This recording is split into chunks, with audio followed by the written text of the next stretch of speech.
आइए बच्चों, आज हम लोग कॉमर्स का एक बहुत ही बेहतरीन सब्जेक्ट स्टार्ट करने जा रहे हैं।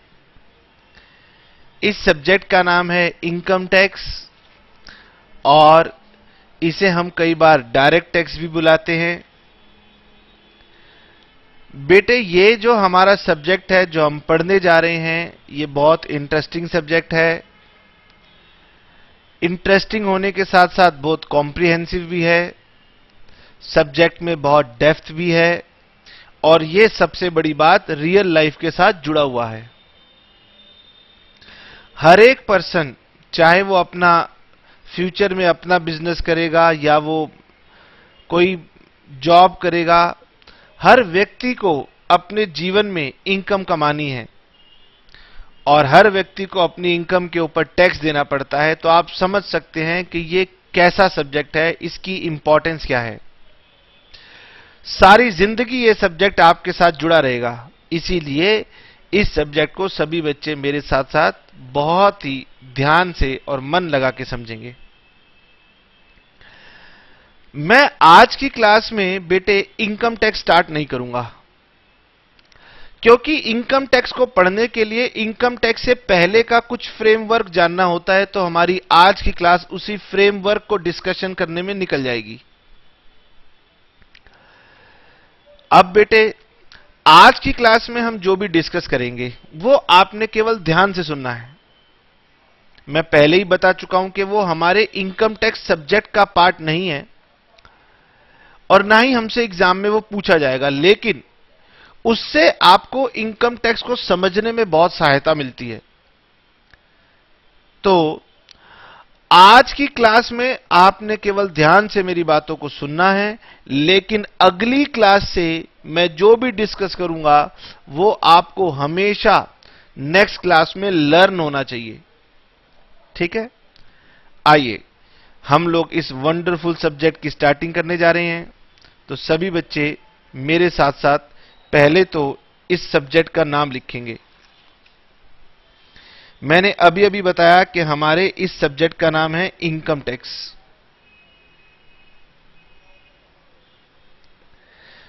और थोड़ी देर में हम ये भी जान जाएंगे कि हम इनकम टैक्स को डायरेक्ट टैक्स भी बुलाते हैं और क्यों ऐसा बुलाते हैं।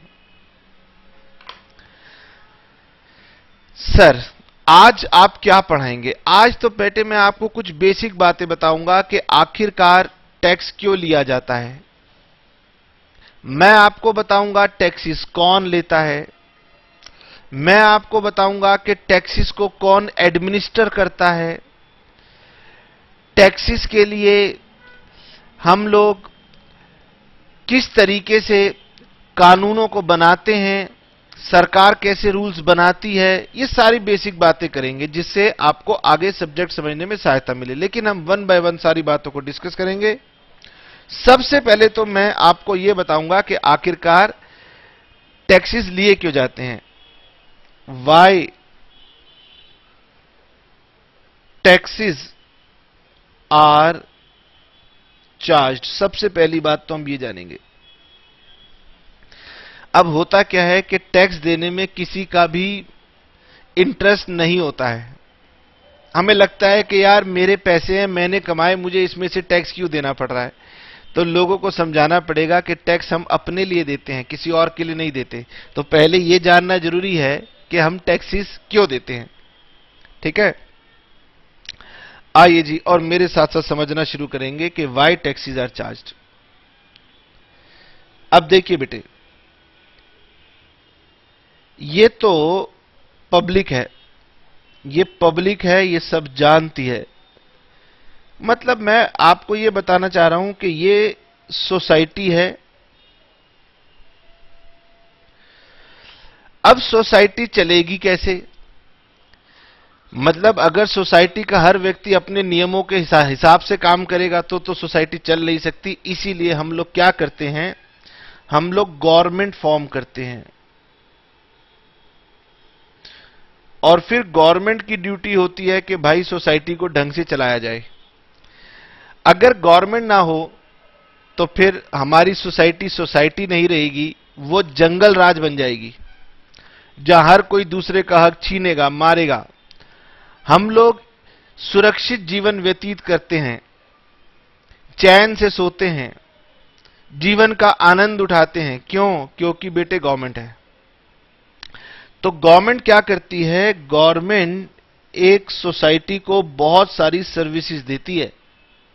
तो सबसे पहले तो ये लिखेंगे कि government provides services to the public.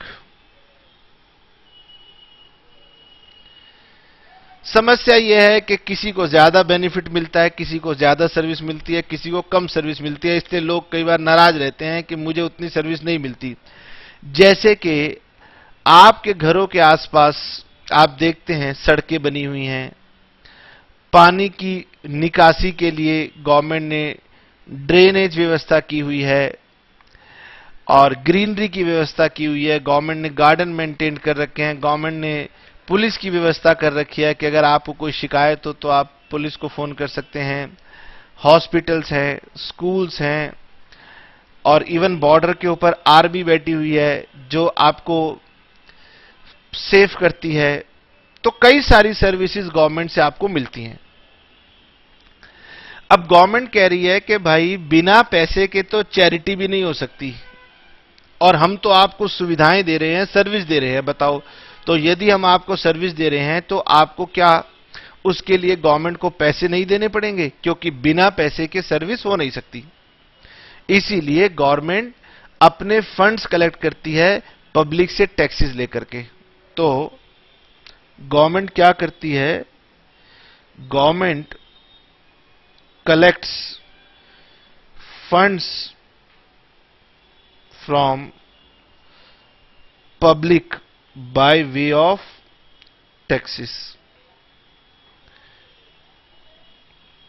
Ancient time में भी होता था बेटे कि राजा को कर दिया जाता था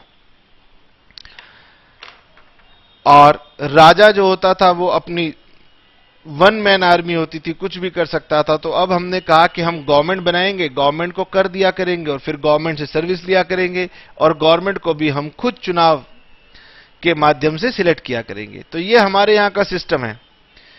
तो मैं ये समझ सकता हूं कि मेरे बच्चों को ये बात समझ में आ गई है कि हम गवर्नमेंट को टैक्स क्यों देते हैं। ठीक है, तो इतनी सी बात हम लोग लिख सकते हैं। Taxes are the main source of revenue to the government.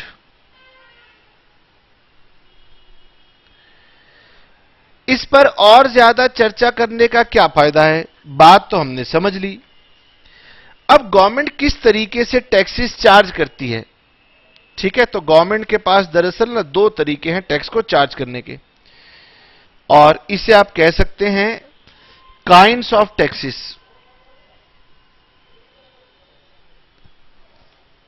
थोड़ी देर में आप समझ जाएंगे कि मैंने ऐसा क्यों कहा कि गवर्नमेंट के पास दो तरीके हैं टैक्सेस को चार्ज करने के।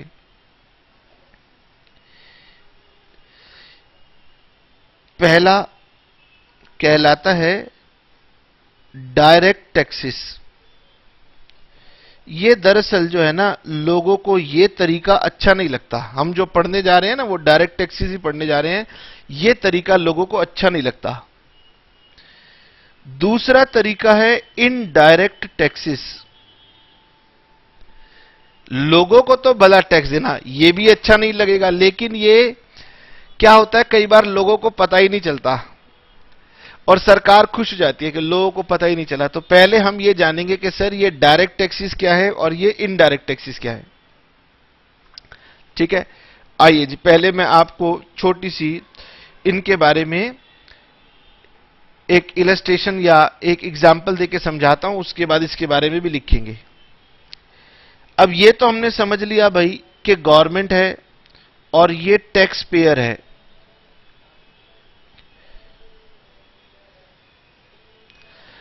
तो गवर्नमेंट ने टैक्स पेयर से कहा कि आप लायबल हो किस लिए?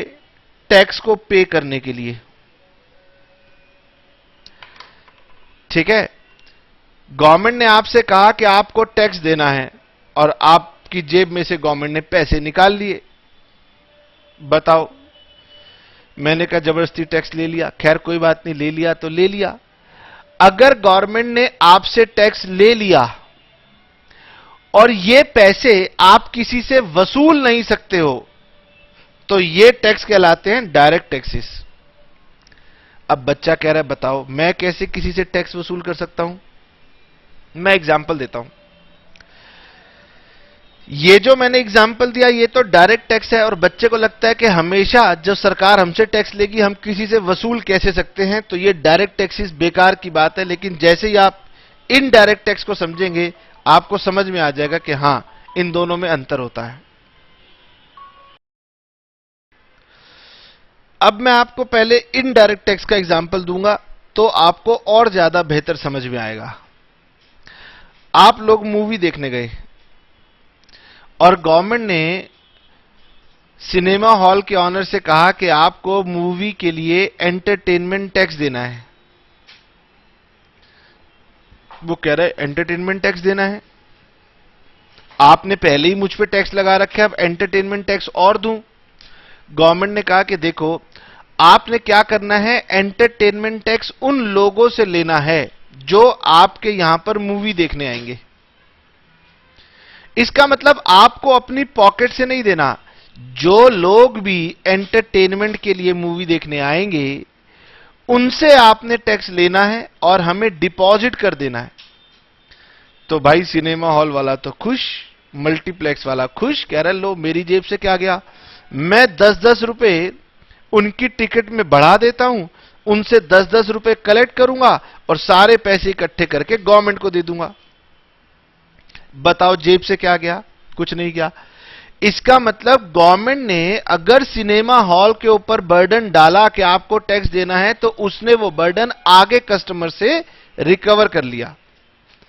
इसका मतलब टैक्स दिया और आगे से रिकवर कर लिया। इसका मतलब टैक्सेस आगे से रिकवर भी हो सकते हैं, और अगर टैक्स आगे से रिकवर कर लिए जाएंगे तो इसे हम बोलते हैं इनडायरेक्ट टैक्सेस। इसका मतलब कुछ टैक्सेस तो ऐसे हैं जो कि आप आगे से रिकवर नहीं कर सकते, लेकिन कुछ टैक्सेस ऐसे हैं जो कि आप आगे अपने कस्टमर या पब्लिक से रिकवर कर सकते हैं। आपने इसका बर्डन दूसरे पर डाला और उससे टैक्स की रिकवरी कर ली।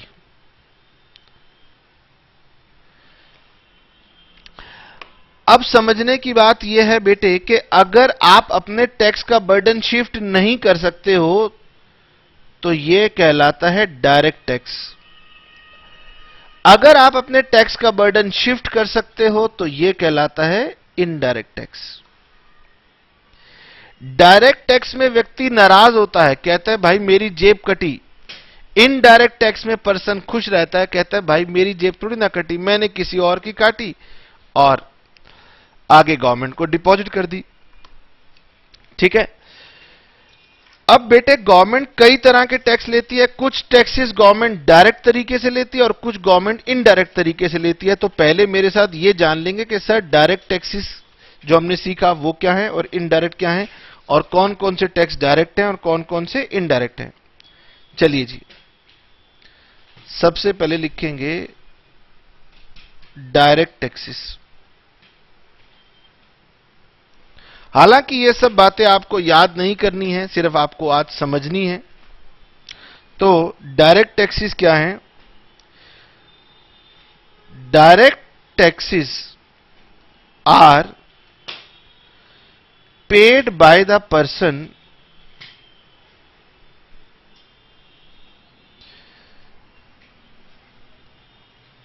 Directly to the government. इसका मतलब सरकार को मैं सीधे तौर पर अगर कोई टैक्स देता हूं तो वो कहलाता है डायरेक्ट टैक्स। हालांकि ये अच्छी परिभाषा नहीं है।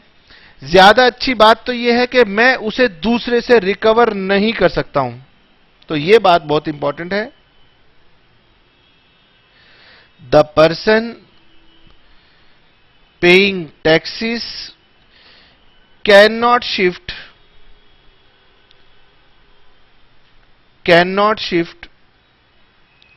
its burden on some other person. वो इसे किसी और पर्सन से शिफ्ट नहीं कर सकता. ठीक है, तो हम ये भी कह सकते हैं कि in case of direct taxes the impact, मैं दो वर्ड यूज करूंगा और इसको कलर चेंज करके लिखना चाहता हूं. First is called impact. Impact का मतलब होता है इमीडिएट इफेक्ट, सीधे तौर पर प्रभाव किसके ऊपर पड़ा, immediate effect. And incidence, incidence का मतलब होता है फाइनल बर्डन.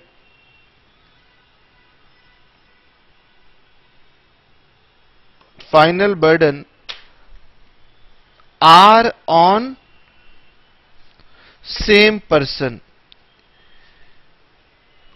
इसका मतलब देने वाला भी वही है और जेब भी उसी की कट रही है, वो किसी और को बर्डन शिफ्ट नहीं कर सकता. तो इंपैक्ट भी उसी पर है और फाइनल इंसिडेंस मतलब प्रभाव भी उसी के ऊपर है, तो वो कहलाएंगे डायरेक्ट टैक्सेस. डायरेक्ट टैक्सेस में हमारा सबसे मेजर टैक्स जो है वो इनकम टैक्स है. Example income tax. इसीलिए मैंने कहा था इनकम टैक्स को हम डायरेक्ट टैक्स भी बोलते हैं. और भी डायरेक्ट टैक्सेस होते हैं लेकिन main direct tax income tax है. तो बेटे आप अगर कोई इनकम कमाते हैं तो सरकार उस पर आपसे टैक्स लेती है और इसको आप किसी और से रिकवर भी नहीं कर सकते. तो ये हमारे डायरेक्ट टैक्सेस हैं. दूसरे हैं इनडायरेक्ट टैक्सेस. इनसे गवर्नमेंट को रिकवरी भी ज्यादा होती है और इससे गवर्नमेंट को परेशानी भी कम होती है. ठीक है, जब कोई मूवी देखने जाता है तो कहां केयर करता है कि भाई मेरी मूवी की टिकट के अंदर एंटरटेनमेंट टैक्स लगा हुआ है.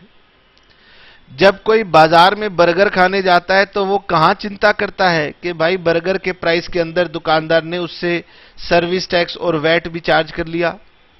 तो इनडायरेक्ट टैक्सेस ना पता नहीं चलता. आप मार्केट से कुछ भी खरीद के लाते हैं ना, उसमें टैक्सेस ऑलरेडी जुड़े हुए हों, आपको पता ही नहीं चलता और इंसान इजीली दे देता है. तो इसीलिए इनडायरेक्ट टैक्सेस ज्यादा सरल तरीका है. हम कहते हैं indirect taxes are those taxes which are या which the tax payer pays indirectly. ठीक है, मूवी देखनी हो तो इंसान के दिमाग में एक ही बात आती है कि भाई मूवी की टिकट मिल जानी चाहिए. उसने कहा 200 रुपए तो हम 200 रुपए दे देते हैं, 250 तो 250 ले लो. हमें लगता है हमने 250 की टिकट ली है जबकि 250 में मूवी के प्राइस अलग है और टैक्सीज के प्राइस अलग है. तो ये हमने इनडायरेक्टली दिया. तो मैंने जिससे टिकट ली मैंने उसको दे दिया और उसने आगे गवर्नमेंट को दे दिया. तो इसका मतलब यह हो गया the person paying the taxes can recover it from another person. यानी कि देने वाला व्यक्ति किसी और व्यक्ति से इसको रिकवर कर लेता है. तो हम ये कह सकते हैं therefore in case of indirect taxes, अब लिखूंगा impact and incidence, impact and incidents are on two different persons. अब मान लीजिए आप बर्गर खाने गए, तो बर्गर खाने गए तो गवर्नमेंट ने इंपैक्ट डाला मैकडी के ऊपर, और मैकडी ने उसका इंसिडेंस डाला अपने कस्टमर के ऊपर, कि फाइनली जेब किसकी कटी? कस्टमर की कटी। मैकडी ने तो कस्टमर से कलेक्ट करके गवर्नमेंट को दे दिया। तो मैं समझता हूं कि पहली बात मेरे बच्चों को समझ में आ गई कि टैक्सेस दो प्रकार के हैं। हालांकि इसके कुछ एग्जाम्पल लिखने बाकी हैं। आइए जी इसके एग्जाम्पल लिख लेते हैं, इनडायरेक्ट टैक्सेस के एग्जाम्पल। बहुत सारे एग्जाम्पल हैं हमारे पास, जगह कम बच रही है। सबसे पहला और सबसे बड़ा एग्जाम्पल है सर्विस टैक्स। उसके बाद आप जब होटल में जाते हैं खाना खाने तो देखना वैट लगा हुआ होता है, वैल्यू एडिड टैक्स। उसके बाद में एक होती है एक्साइज ड्यूटी, एक होती है कस्टम ड्यूटी। तो बहुत सारे टैक्सेस हैं, इतने नाम बहुत हैं, और ये केवल इंट्रोडक्शन देने के लिए था। बाकी हमारे पास डायरेक्ट टैक्सेस का भी सब्जेक्ट होता है, और बीकॉम ऑनर्स में तो इनडायरेक्ट टैक्सेस का भी सब्जेक्ट होता है। तो अभी अपना फोकस हम लोग डायरेक्ट टैक्स के ऊपर रख रहे हैं, ठीक है सर? समझ में आ गया। अब सर एक बात बताइए कि हमारी जो कंट्री है वो एक फेडरल कंट्री है। फेडरल कंट्री का मतलब होता है छोटे छोटे राज्यों को या प्रांतों को जोड़ करके हमारी एक कंट्री बनी हुई है। आप देखते हो झगड़ा होता रहता है, कई बार स्टेट कहती है कि मुझे अलग कर दो, मुझे नहीं रहना तुम्हारे साथ, क्योंकि हमारी कंट्री फेडरल कंट्री है। अब फेडरल कंट्री का मतलब क्या है? फेडरल कंट्री का मतलब है कि जो स्टेट है, जो मिल करके आपकी कंट्री बनी है, उस स्टेट में भी एक गवर्नमेंट होती है जो कि उस स्टेट के लिए रिस्पॉन्सिबल है। और फिर एक आपकी पूरी कंट्री है, तो एक गवर्नमेंट पूरी कंट्री के अंदर रूल करती है और वो पूरी कंट्री के लिए रिस्पॉन्सिबल होती है, ठीक है? तो दो तरह की मेजर गवर्नमेंट तो हर व्यक्ति समझता है, हालांकि उससे ज्यादा भी गवर्नमेंट है। तो दो मेजर गवर्नमेंट है, एक हम बोलते हैं सेंट्रल गवर्नमेंट जो कंट्री एज अ होल को देखती है, और एक होती है स्टेट गवर्नमेंट जो कि सिर्फ और सिर्फ स्टेट के लिए रिस्पॉन्सिबल होती है। अब क्योंकि दोनों गवर्नमेंट्स को अपनी कुछ सर्विसेज देनी है, तो दोनों गवर्नमेंट को फंड्स चाहिए। इसीलिए दोनों गवर्नमेंट के अंदर यह बात साफ होनी चाहिए कि कौन सी गवर्नमेंट कौन सा टैक्स लेगी। और फेडरल कंट्री है तो भाई हमारी कंट्री का ना एक कॉन्स्टिट्यूशन बना हुआ है, उसको बोलते हैं कॉन्स्टिट्यूशन ऑफ इंडिया। तो कॉन्स्टिट्यूशन ऑफ इंडिया इस बात का डिवीजन करता है कि कौन से टैक्सेस सेंट्रल गवर्नमेंट की पॉकेट में जाएंगे और कौन से टैक्सेस स्टेट गवर्नमेंट की पॉकेट में जाएंगे, ताकि इन दोनों में झगड़ा ना हो। तो पहले हमें यह समझना है कि आखिरकार कॉन्स्टिट्यूशन में क्या लिखा है, और फिर यह समझना है कि कॉन्स्टिट्यूशन ने किस टैक्स की जिम्मेदारी किसको दे रखी है, क्योंकि फिर आपको पता चलेगा कि हमारे जो कई सारे टैक्स है उसमें से स्टेट गवर्नमेंट को क्या जा रहा है और सेंट्रल गवर्नमेंट को क्या जा रहा है।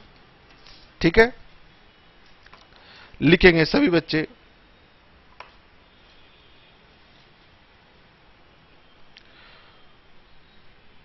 Who has power to collect oblique levy taxes?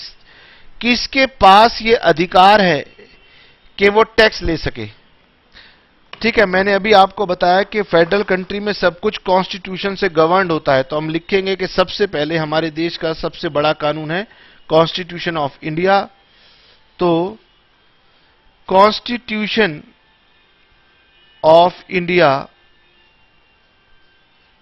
Is the parent law, main law यही है।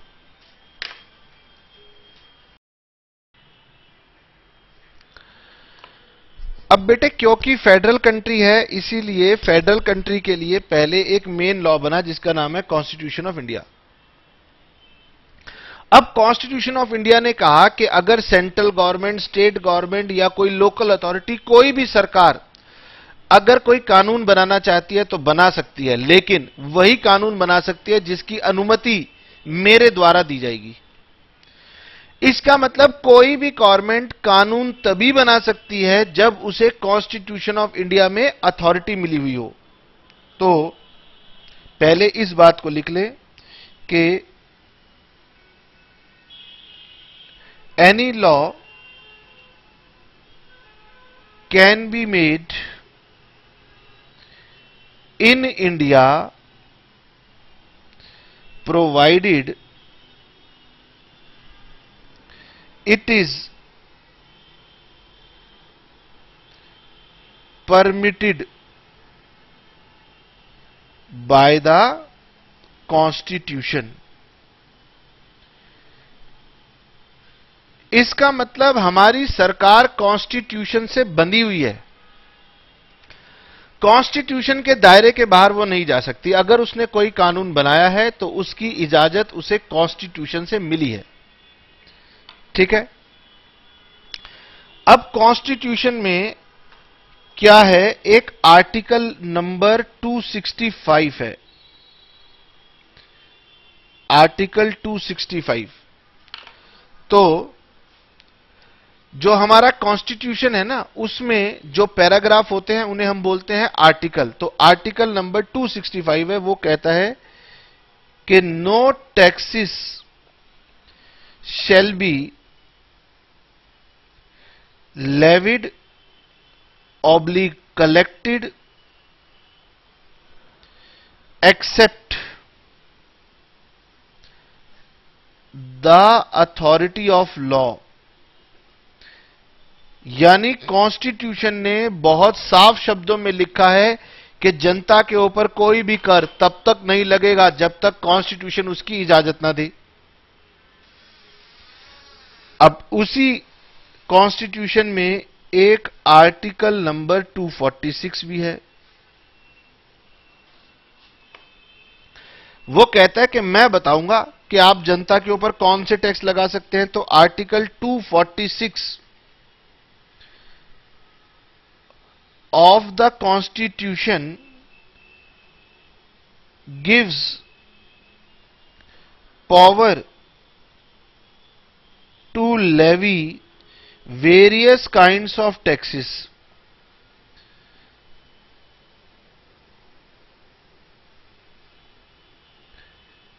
with the help of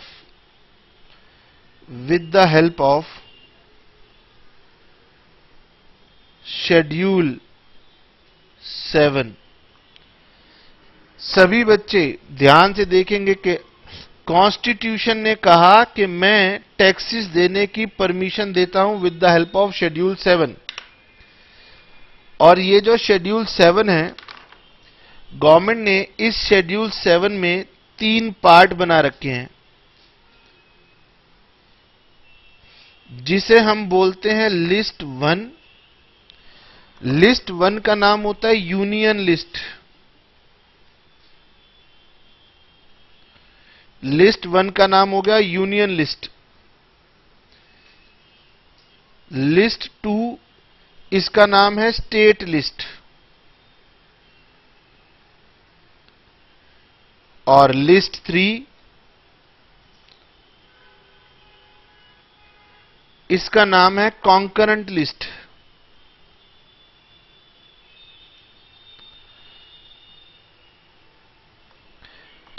union list का मतलब है कि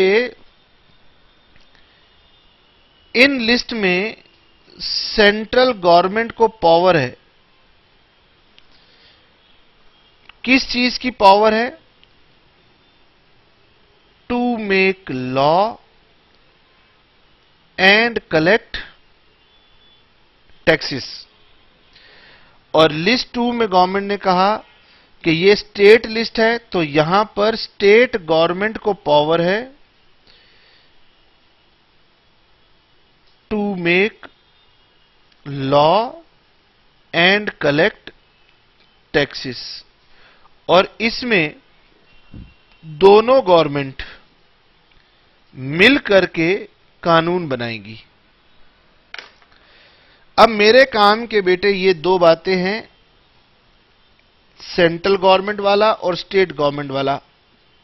तो शेड्यूल 7 ने कहा कि देखो ऐसा है, मेरी लिस्ट में जाकर के चेक कर लो कि मैंने ये अधिकार किसको दिया। तो भाई लिस्ट नंबर 1 में बहुत सारे नाम आते हैं और इसमें 82 नंबर एंट्री के माध्यम से लिखा गया है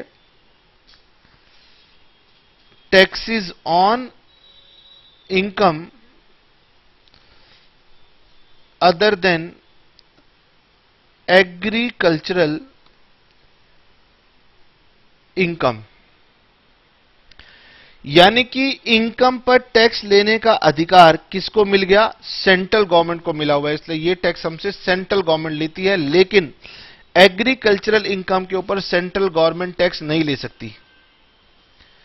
ठीक है, एग्रीकल्चरल इनकम दरअसल स्टेट लिस्ट में आ जाता है, तो एग्रीकल्चरल इनकम पर टैक्स स्टेट गवर्नमेंट लेती है। सर ऐसे और कौन कौन से टैक्सेस हैं जो सेंट्रल गवर्नमेंट और स्टेट गवर्नमेंट लेती है? तो मैंने आपको कुछ इनडायरेक्ट टैक्सेस बताए थे, जैसे कि service tax. Service tax central government लेती है। और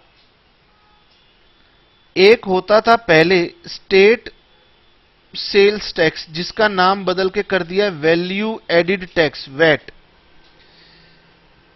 वैल्यू एडिड टैक्स, तो वैट भी एक मेजर टैक्स है, लेकिन वैट स्टेट गवर्नमेंट को मिलता है और सर्विस टैक्स या इनकम टैक्स सेंट्रल गवर्नमेंट को मिलता है। सर और कौन कौन से सेंट्रल गवर्नमेंट के टैक्सेस हैं?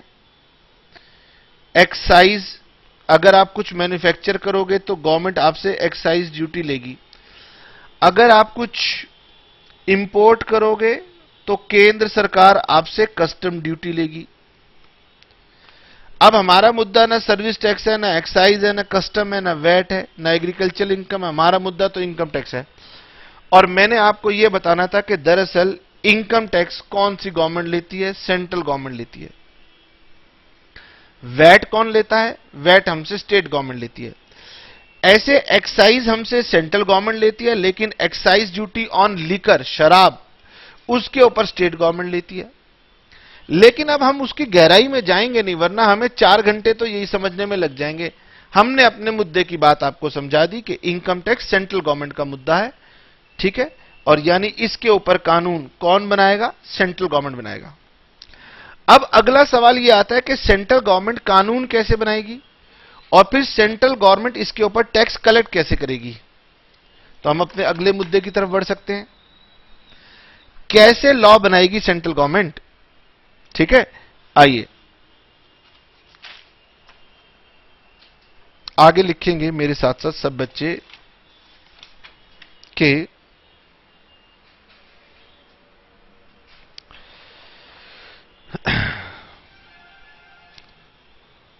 हाउ लॉज आर इनेक्टेड या मेड बाय सेंट्रल गवर्नमेंट। अब यह भी जान लेना जरूरी है कि आखिरकार सेंट्रल गवर्नमेंट किस तरह से टैक्सेस को बनाती है। अब आपको बता दें कि सेंट्रल गवर्नमेंट के टैक्सेस बनाए जाते हैं पार्लियामेंट के द्वारा।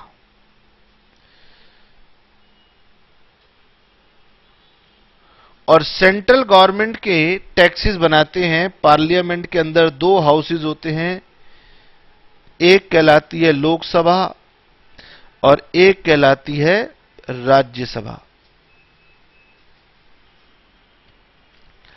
ठीक है, तो सबसे पहले क्या होता है, अगर आपने किसी भी मैटर के ऊपर कोई लॉ बनाना है तो पहले उस मैटर को एक पेपर पे ड्राफ्ट बनाना पड़ता है। जैसे आप स्कूल में जाते हैं और आप स्कूल में कोई प्रपोजल देना चाहते हैं या कॉलेज में कोई आप प्रपोजल देना चाहते हैं, तो हर व्यक्ति कहता है कि पहले एक पेपर पे लिख के लाइए। तो जब आप पेपर पे लिख के लाते हैं, किसी भी मैटर पर अगर कानून बनाना है तो उसके रूल्स जो भी आप चाहते हैं वो एक पेपर पे लिख के लाइए, हम उसे बोलते हैं ड्राफ्ट। फिर इस ड्राफ्ट को डिस्कस किया जाता है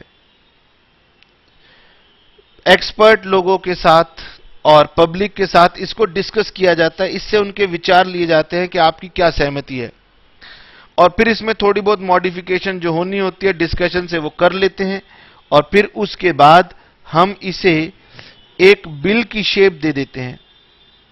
अब ये ड्राफ्ट से बन जाता है बिल, और जब ये बिल बन जाता है तो पार्लियामेंट के अंदर पेश कर दिया जाता है, और पार्लियामेंट के अंदर इस पर चर्चा होती है, दोनों सदनों में इसकी चर्चा होती है। जब इसको लोकसभा भी पास कर दे और इसको राज्यसभा भी पास कर दे, जब ये दोनों लोग इसे पास कर देते हैं तो फिर हम इसे माननीय प्रेसिडेंट जी के पास भेज देते हैं कि जी आप भी इसे एक्सेप्ट कर लीजिए, और अगर वो इसे एक्सेप्ट कर लेते हैं तो फिर ये हमारे पास कानून बन जाता है, और फिर कानून को हम बोलते हैं एक्ट। और जिस ईयर के अंदर ये कानून बनता है उस ईयर को एक्ट के पीछे लगा देते हैं। अब आपको बता दूं बेटे, ये काम कोई सरल काम नहीं है, ये बड़ा कठिन काम है, इसलिए हमारे देश में कानून आसानी से नहीं बन सकते। डेमोक्रेटिक कंट्री है। अभी गवर्नमेंट अगर कोई कानून बनाना चाहती है, जैसे एक बहुत ही फेमस कानून है, अगर आप सुन रहे हो तो उसको बोलते हैं GST, goods and service tax. पहले क्या था, पावर के अंदर यूपीए सरकार थी, कांग्रेस की गवर्नमेंट थी, तो यूपीए सरकार चाहती थी कि जीएसटी लगे, लेकिन बीजेपी जो एनडीए की गवर्नमेंट है वो नहीं चाहती थी कि जीएसटी का बेनिफिट जो है ना वो कांग्रेस की गवर्नमेंट ले जाए, इसलिए वो बहुत परेशानी खड़ी करते थे, पास नहीं होने देते थे।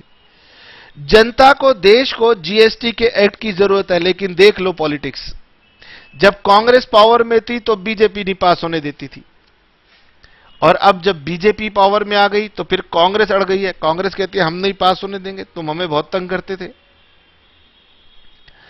अब सर ये समस्या क्या है, जब पावर में गवर्नमेंट है तो गवर्नमेंट भी पास नहीं कर सकती, बताओ इससे ज्यादा दुविधा की बात क्या होगी।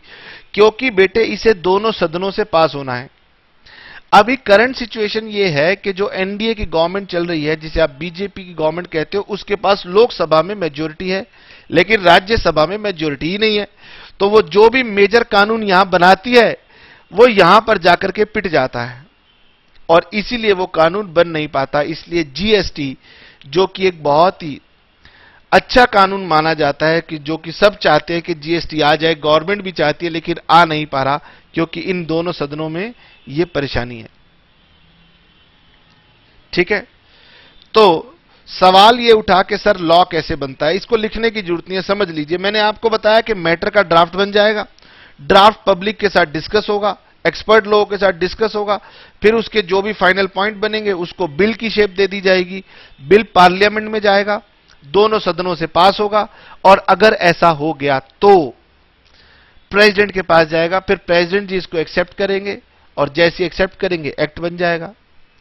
सवाल ये उठता है सर, ये कठिन परीक्षा पास हो जाने के बाद अगर प्रेसिडेंट जी इंकार कर दें कि नहीं मुझे ये कानून पसंद नहीं आया, तो क्या होगा?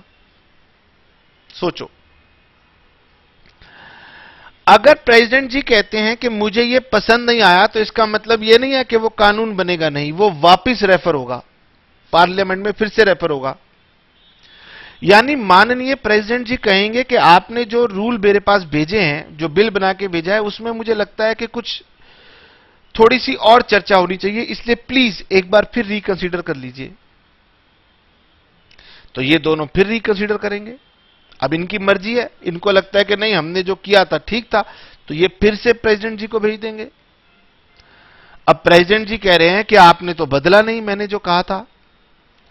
तो बेटे अब आपको समझना होगा, क्योंकि हम डेमोक्रेटिक कंट्री में रहते हैं, तो डेमोक्रेटिक कंट्री में बहुत सारे मेजर लोगों का विचार चलता है।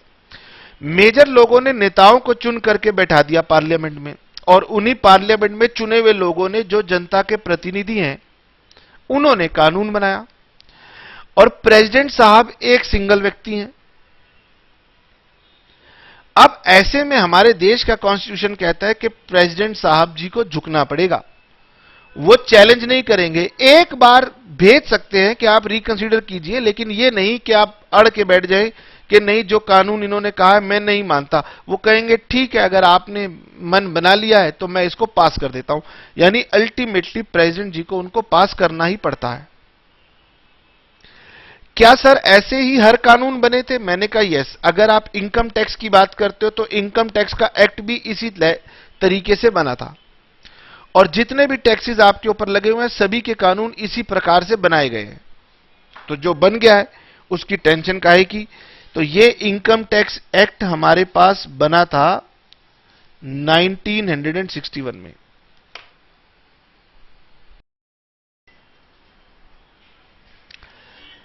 अब बेटे मुझे ज्यादा दिलचस्पी इस बात में नहीं थी कि लॉ कैसे बनते हैं। देखो मैंने आपको डायग्राम बना के जल्दी से बात समझाई, मैंने उसको लिखवाया नहीं, क्योंकि मेरी दिलचस्पी इसमें नहीं थी, क्योंकि लॉ तो पहले ही बन चुका है।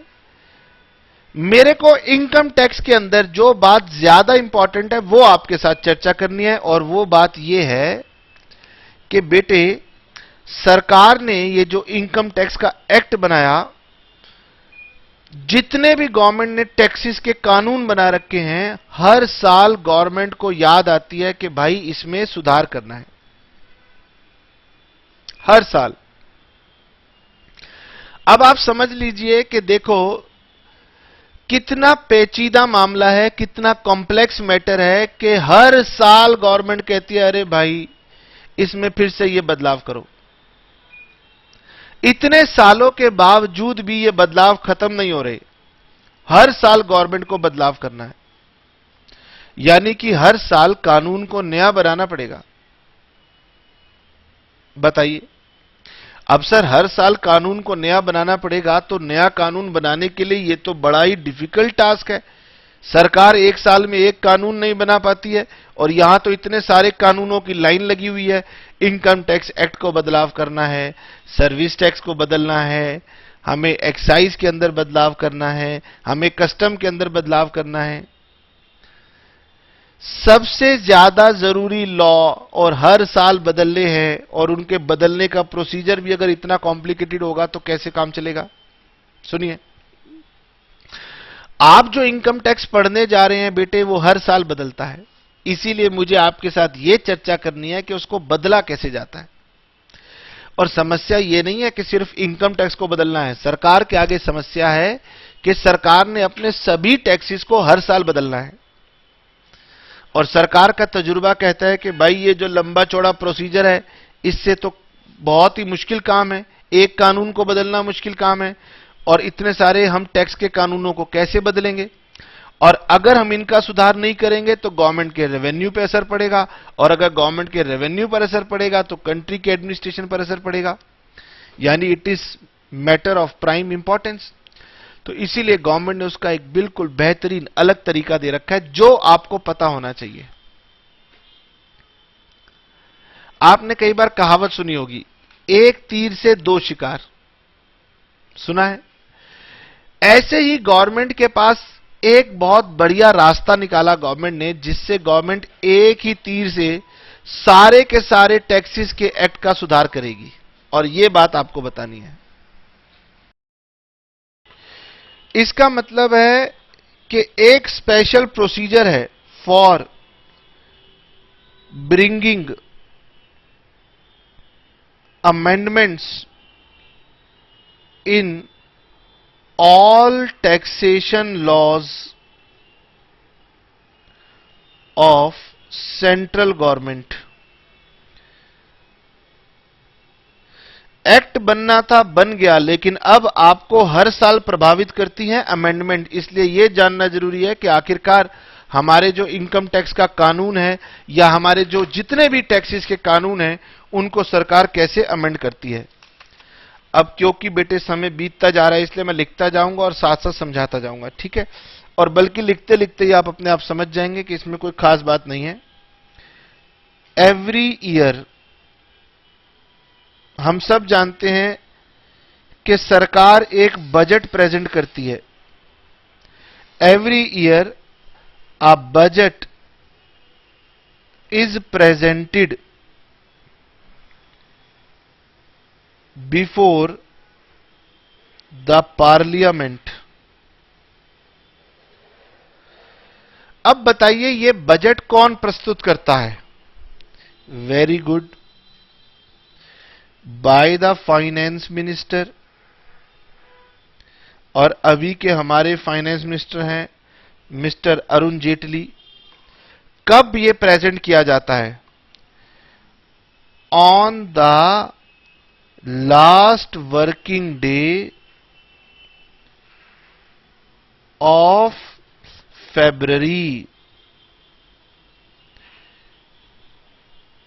एवरी ईयर, यानी हर साल फरवरी मंथ के लास्ट वर्किंग डे पर फाइनेंस मिनिस्टर साहब पार्लियामेंट के सामने बजट रखते हैं।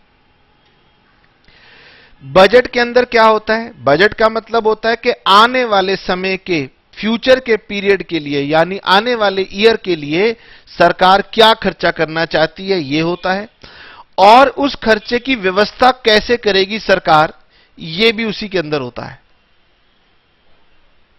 यानी खर्चे भी होते हैं उसके अंदर, और खर्चे की रिकवरी के लिए फंड्स जो कि टैक्सेस से आते हैं, टैक्सेस की चर्चा भी वहां पर ही होती है, इसी बजट के थ्रू होती है।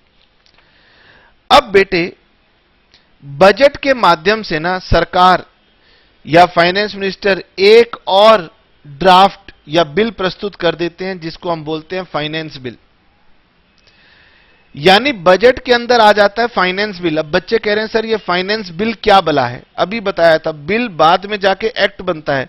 तो फाइनेंस बिल क्या करता है? जितने भी सुधार होने हैं ना टैक्सेस में, उन सबका एक इकट्ठा करके एक बिल प्रेजेंट कर दिया जाता है।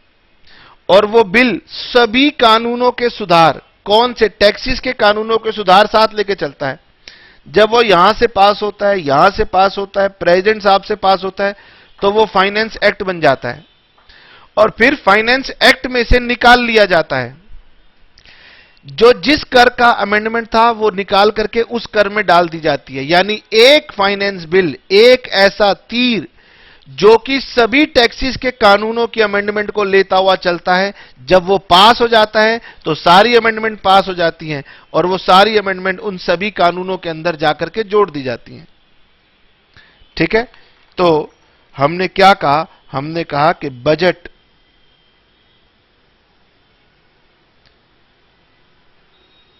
कंटेन्स, क्या कंटेन करता है? Finance bill. ध्यान से देखना, क्योंकि अभी ये केवल प्रेजेंट हुआ है, इसीलिए इसका नाम बिल है। विच proposes amendments sought by the central government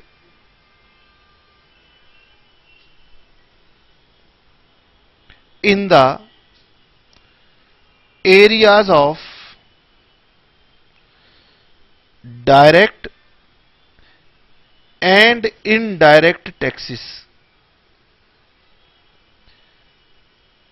यानी कि फाइनेंस बिल के माध्यम से सरकार वो सारे प्रस्ताव ले आती है जो कि सरकार चाहती है कि डायरेक्ट और इनडायरेक्ट टैक्स में बदलने चाहिए।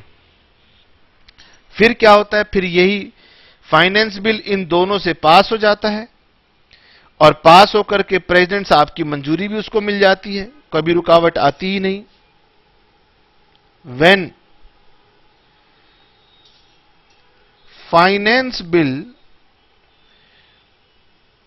is approved by both the houses of the parliament, both the houses of the parliament, and receives the assent of the President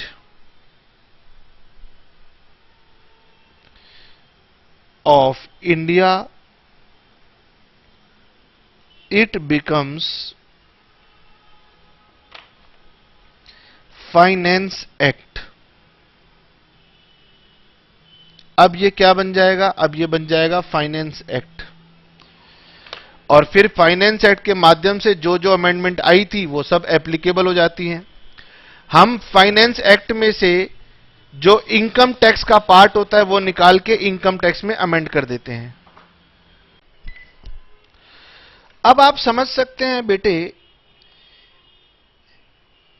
हमारा इनकम टैक्स का एक्ट बना था 1961 में, और 1961 से लेकर आज तक हर साल इसमें अमेंडमेंट होती रही है, और यह सिलसिला आज तक रुका नहीं है। यानी हर साल एक फाइनेंस एक्ट आता है जो कि इसको सुधार करता है, अमेंडमेंट करता है, बार बार बार बार बार बार बार बार।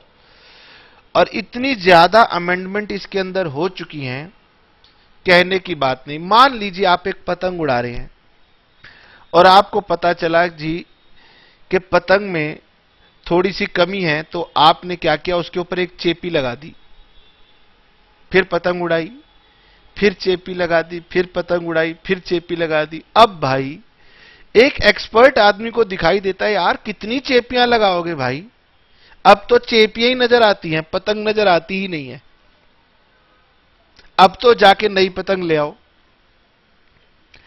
एक्सपर्ट लोग कहते हैं कि भाई इनकम टैक्स एक्ट में ना जाने तुमने कितनी चेपियां लगा दी with the help of finance act, अब तो इसको नया ले आओ। तो हमारी जो पिछली गवर्नमेंट थी, यूपीए की गवर्नमेंट थी, उसकी तो बहुत मंशा थी कि इस कानून को बदल के डायरेक्ट टैक्स कोड कर दिया जाए, और जो हमारे इनडायरेक्ट टैक्सेस हैं उनको बदल के गुड्स एंड सर्विस टैक्स कर दिया जाए। लेकिन अब गवर्नमेंट बदल गई, और आपको पता है कि भाई ऑपोजिशन में जो गवर्नमेंट है वो राज्यसभा में पास ही नहीं होने देती। इसीलिए हमारी जो करंट गवर्नमेंट है वो बहुत मेहनत कर रही है कि जीएसटी पास हो जाए, और अभी डायरेक्ट टैक्स कोड की बात ही नहीं कर रही। लेकिन हो सकता है कि भविष्य में आपको सुनने को मिल जाए कि इनकम टैक्स एक्ट बदल के डायरेक्ट टैक्स कोड बन गया है। यानी सरकार कह रही है बहुत सारे कानूनों की बजाय दो कानून रखो, एक डायरेक्ट टैक्स का कानून और एक इनडायरेक्ट टैक्स का कानून। बस इनडायरेक्ट टैक्स के कानून का नाम गवर्नमेंट चाहती है goods and service tax, GST. तो सरकार कह रही है पहले ये काम पूरा करेंगे, उसके बाद डायरेक्ट टैक्सेस के लिए एक लॉ लेके आएंगे, और लॉ को हम एक्ट भी बुलाते हैं, कोड भी बुलाते हैं, इसलिए इसका नाम है डायरेक्ट टैक्स कोड और उसका नाम है goods and service tax, GST. चलिए, ये बात भी आपने जान ली, ठीक है। अब तक हमने ये तो जान लिया सर टैक्स क्यों लिए जाते हैं, टैक्स कितनी तरह के होते हैं, टैक्स कौन सी गवर्नमेंट लेती है, टैक्स के कानून बनते कैसे हैं, टैक्स के कानून अमेंड कैसे होते हैं। क्योंकि बेटे हम इस बेसिक फ्रेमवर्क पर एक से ज्यादा क्लास लगा नहीं सकते, इसलिए हमने बहुत सारी चीजों को एक ही क्लास में समावेश करके आपके सामने प्रस्तुत किया है। लेकिन आपको पहली ही क्लास में बता दिया था कि ये सिर्फ सुनने के मैटर हैं, घबराने का नहीं कि सर इतना ज्यादा हमने सीखा। अब वैसे भी रिकॉर्डेड क्लास है, जिस बच्चे की कैपेसिटी कम हो वीडियो को रोक लेगा, बाकी वीडियो बाद में सुन लेगा। लेकिन मुझे अपने अलॉटेड पहली ही क्लास में ये सारी बेसिक बातों को खत्म करना है, क्योंकि अगली क्लास से हम इनकम टैक्स के बारे में बातें करना शुरू कर देंगे, ठीक है। इनके बिना आपको इनकम टैक्स बेहतरीन से समझ नहीं आ सकता, ठीक है। तो एक छोटी सी बात और मुझे आपको बतानी है, और वो भी आप समझ लो तो मुझे संतोष हो जाए कि चलो भाई हम इनकम टैक्स को पढ़ना शुरू कर सकते हैं, ठीक है। तो एक बात और मेरे साथ साथ सब बच्चे समझेंगे कि हमारी गवर्नमेंट है जो कि सेंट्रल गवर्नमेंट है, इस सेंट्रल गवर्नमेंट के अंदर कई सारे डिपार्टमेंट होते हैं, जैसे डिफेंस का डिपार्टमेंट है, हेल्थ का डिपार्टमेंट है, एजुकेशन का डिपार्टमेंट है, ऐसे ही फाइनेंस का डिपार्टमेंट है, उसे बोलते हैं मिनिस्ट्री ऑफ फाइनेंस। इसका काम है गवर्नमेंट के लिए फाइनेंस की व्यवस्था करना, और मैंने आपको बताया कि गवर्नमेंट के लिए फाइनेंस की व्यवस्था दो तरह के टैक्सेस से होती है, एक डायरेक्ट टैक्सेस हैं और एक इनडायरेक्ट टैक्सेस हैं। तो मिनिस्ट्री ऑफ फाइनेंस के अंदर दो डिपार्टमेंट आते हैं, एक डायरेक्ट टैक्सेस का डिपार्टमेंट है, एक इनडायरेक्ट टैक्सेस का डिपार्टमेंट है। तो डायरेक्ट टैक्सेस के डिपार्टमेंट को बोलते हैं central board of direct taxes. इसका मतलब गवर्नमेंट के लिए डायरेक्ट टैक्सेस का एडमिनिस्ट्रेशन कौन करेगा? Central board of direct taxes, जिसे हम शॉर्ट फॉर्म में बुलाएंगे सीबीडीटी। और इनडायरेक्ट टैक्सेस के लिए है central board of excise and custom, इसे बोलते हैं CBEC, central board of excise and custom. ठीक है, तो हमारे मुद्दे का तो है सीबीडीटी, क्योंकि सीबीडीटी ही एडमिनिस्ट्रेशन संभालता है डायरेक्ट टैक्सेस की। ठीक है, और इसकी एडमिनिस्ट्रेशन करने के लिए हमारे पास एक डिपार्टमेंट बना हुआ है जिसका नाम है इनकम टैक्स डिपार्टमेंट। अगर आप कभी दिल्ली में आईटीओ में जाएंगे तो आईटीओ में पुलिस हेडक्वार्टर के सामने या सीए इंस्टीट्यूट की बिल्डिंग के साथ या डब्ल्यूएचओ वाली बिल्डिंग जो आप देखते हैं या डीडीए की बिल्डिंग आप बड़ी सी देखते हैं, उसकी बैक साइड पर मैंने आपको 3-4 लोकेशन बता दी। एक और बताता हूं, बिक्रीकर भवन, सेल टैक्स ऑफिस के एकदम सामने। अब कभी जाएंगे तो आप देख सकते हैं, वही है हमारा क्या, इनकम टैक्स डिपार्टमेंट। ठीक है, अब सेंट्रल गवर्नमेंट ने कानून बना दिया जिसका नाम है इनकम टैक्स एक्ट, और इसको चलाने की, एडमिनिस्ट्रेशन की जिम्मेदारी दे रही सीबीडीटी को, और सीबीडीटी ने भी इसमें अपना योगदान दिया, और सीबीडीटी ने हमें बना के दिए इनकम टैक्स रूल्स 1962। यानी कानून में जो लिखा है उसका पालन करना है, किस प्रकार पालन करना है उसके लिए सीबीडीटी द्वारा जारी किए गए रूल्स का ध्यान रखना है। ठीक है, अब हम ये कह सकते हैं बेटे कि आप इनकम टैक्स के बेसिक फ्रेमवर्क को जान गए हैं, इसीलिए अब आप नेक्स्ट क्लास में मेरे साथ साथ इनकम टैक्स को पढ़ना स्टार्ट कर सकते हैं। और जब हम उसे पढ़ते जाएंगे तो बीच बीच में कभी इनसे जुड़ी हुई बातें आएंगी, और बातें आएंगी तो उस समय मौका नहीं होगा, इसीलिए हमने आपको अभी बता दिया। उम्मीद करता हूं कि मेरी बातें आपको समझ में आई होंगी, और उम्मीद करता हूं कि भविष्य में भी ऐसे ही समझ में आती रहेंगी। चलिए, okay, tata, bye bye, see you.